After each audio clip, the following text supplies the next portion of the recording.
Now, Dipti's joining me here on set now. We're going to have a look at how the papers are covering, of course, the death of Ayman al-Zawahiri. Dipti, lots of focus on exactly who this man was. That's right, top al-Qaeda leader and a 9/11 plotter. That's how NPR, the American public radio broadcaster, their website describes al-Zawahiri, the 71-year-old Egyptian eye doctor, had served as Osama bin Laden's deputy before taking over al-Qaeda in 2011 when Osama bin Laden was killed. Al-Zawahiri led a life of secrecy, of betrayal, conspiracy, and violence, most notably known for his involvement in the 9/11 attacks. He had little of bin Laden's charisma as al-Qaeda's leader and none of the access that bin Laden had to his family's wealth, but he was the, quote, intellectual spine of the group, the New York Times says, and he did have a profound influence on bin Laden.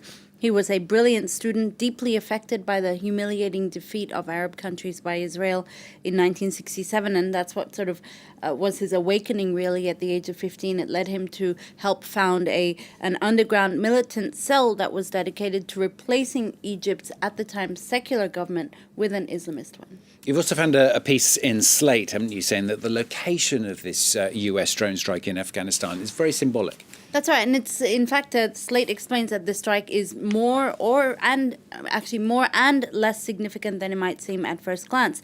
Less significant because al-Qaeda is greatly weakened today compared to at the turn of the century. However, the fact that the strike took place in Afghanistan shows us that al-Zawahiri and his family were living in a safe house in downtown Kabul, meaning he was really there with the tacit or non-tacit knowledge of the Taliban, and that could show that the Taliban and al-Qaeda are reviving their alliance, the one that allowed them to carry out the 9/11 attacks. This strike, therefore, is also a strong message from the U.S. to both groups that Washington knows what it's up to, even if the strike has not shut down the group altogether.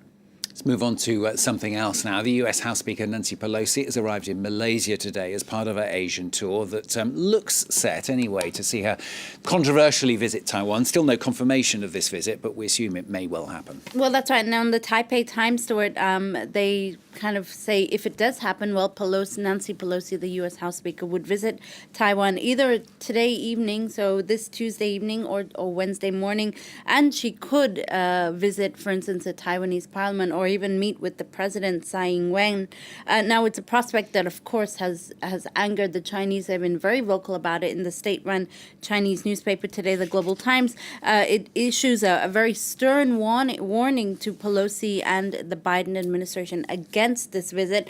The Global Times on its front page today says as much there as you see it there, going very symbolically with a picture of commemorations yesterday in Beijing of the 95th anniversary of the People's Liberation Army. And in the editorial today, the paper reminds everyone that the PLA is not afraid to fight for defending sovereignty and the security of China. And you found quite a lot of criticism of the visit, haven't you, in the international press? Yeah, let's start with the Financial Times today, which calls her visit, or her would-be visit, ill-conceived and ill-timed, while conceding that the U.S. has a right to shore up Taiwan's security and discourage future Chinese aggression. Her visit still is in danger of being seen as a, quote, grandstanding act that incenses Beijing while doing very little to improve the security of Taiwan's 24 million residents. Now, in the New York Times today, columnist Thomas Friedman calls the visit to Taiwan, or again, a would-be visit, utterly reckless.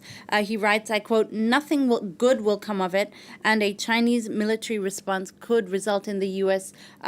Being thrown into indirect conflict with both a nuclear-armed China and a nuclear-armed Russia, this at a time when Europe's attention is focused on the war in Ukraine, and therefore it will not have the help of its allies in Europe, he says.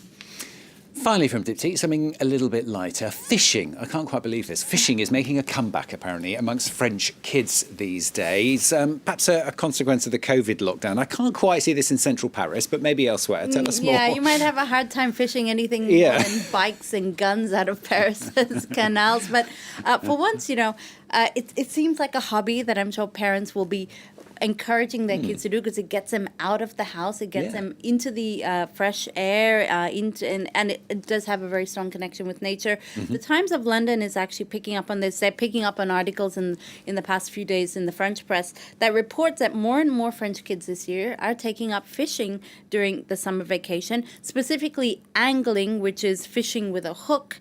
I quote, a sport that has for a long time been associated with middle-aged men.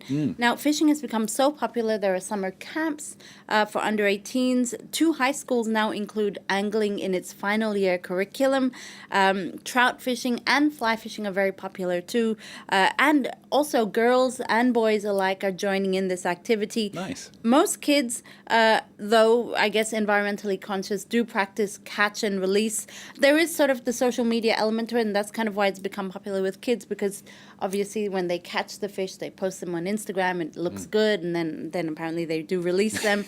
So I think they are more interested in documenting their catches than eating them. Yeah. At the risk of sounding old, it does seem like the kind of habit that we could definitely get behind. It's quite sweet, isn't it? It's very quaint. When you see that picture there, it kind of works. It does. Nice. It seems very quaint. Yeah, nice. Nice stuff. Thank you very much, Dipti. Dipti with the papers.